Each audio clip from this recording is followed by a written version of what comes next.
সাবধান ভাই সাবধান, আস্তে লেজ ছুটে লেজ কিন্তু ফ্যাস লাগে। ক্লিয়ার আমি ধরে ফেলতে পারছি। তো লেজে কিন্তু গাছের সাথে দেখেন কিভাবে। সাপ তোমরা কোন দেখছো? সাপটা কাটা দেখছে আগে? কেমনে দেখছো? আমরা বল খেলতাম আসি গাছের সাথে। ও আচ্ছা দর্শক, এখানে একটা সাপ দেখছে, আমি বাচ্চারা কিন্তু বল খেলতে এসে সাপটা দেখছে। সাপটা উদ্ধার করি আমরা, আপনারা সবাই সঙ্গে থাকুন। দেখি এটা দেখা যাক বিষধর সাপ আমি দেখতেছি, তো ক্যামেরা দেখা যাক না, আপনার সঙ্গে থাকুন।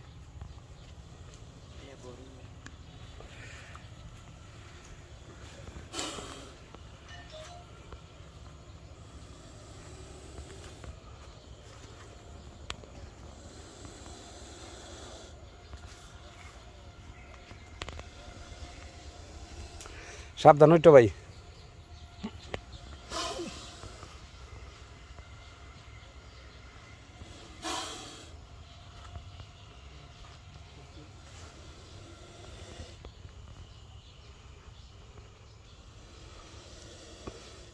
উঠে যাও উঠে যাও, সাবধানে যাইও, সাবধান একদম সাবধান ভাই। সাপ কিন্তু তোমার আক্রমণ করার চেষ্টা করতেছে, একদম সাবধানে।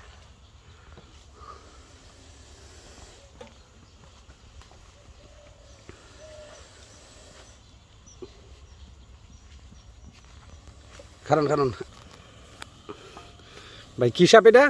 ভাই এটা মারাত্মক বিষধর সাপ, দেখেন অবস্থা। সাপ কিন্তু আসলে ফুললিভাবে কিন্তু আমাকে অ্যাটাক করার জন্য প্রস্তুত নেছে। তো আমার খুব সতর্কর সাথে কিন্তু কাজ করতে হবে।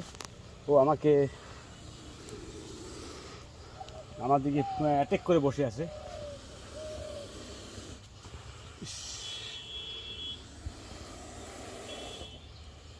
সাপ যেখানে নড়াচড়া পায় সেখানেই কিন্তু ও আক্রমণ করার চেষ্টা করে। তো দেখি ওকে কীভাবে কন্ট্রোল করা যায়। দেখেন কতটা রিস্কের সাথে সাপটাকে উদ্ধার করা লাগতেছে, দেখেন অবস্থা কিন্তু খুব ভয়ানক।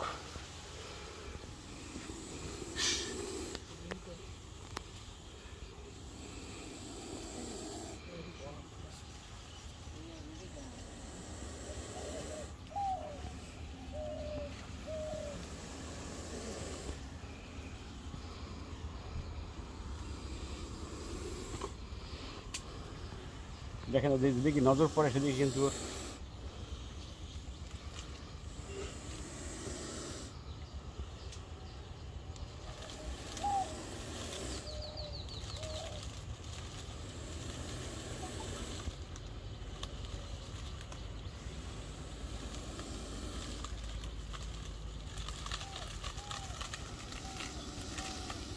ওর লেজ কিন্তু ঘুটিয়ে রেখেছে। ওর লেজের কাছে হাত দিতে গেলে কিন্তু আমি অ্যাটাক হতে পারি, এই জন্য কিন্তু লেজে হাত দিতে পারতেছি না। তো ওই জন্য দেখি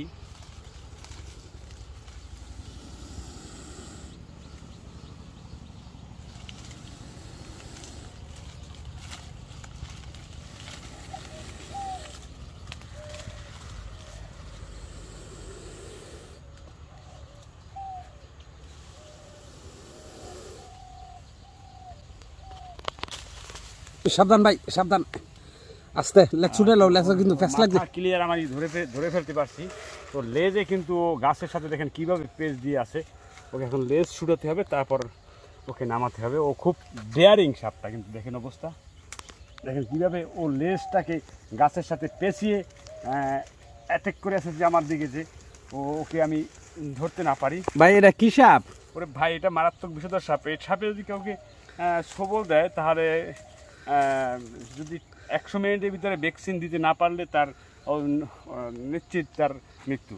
তো এরকম সাপ থেকে সবাই সাবধান থাকবেন। হয়তো সাপটা কিন্তু দেখেন এই যে গাছে কিন্তু একটা ওই যে গাছে একটা ইঁদুরের বাসা আছে, সম্ভবত এই ইঁদুর খাওয়ার জন্য কিন্তু গাছে সাপটা উঠছে, এরকমটা হতে পারে।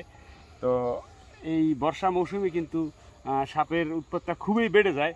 তো সেক্ষেত্রে আমাদের করণীয় হলো এই সাপের সমস্যা থেকে আমাদের বিরতি থাকতে হবে, এবং বাসা বাড়িতে যদি সাপের সমস্যা হয় আমাদের চ্যানেলে দেওয়া নাম্বারে যোগাযোগ করলে, আমাদের রেস্কিউ টিম বাংলাদেশে বিভিন্ন জায়গায় আছে, তো আমাদের সাথে যোগাযোগ করলে আমরা চেষ্টা করব সাপগুলো উদ্ধার করার জন্য। ধন্যবাদ সকলকে। আমি এখন নিচে নামি, আপনার সঙ্গে থাকুন।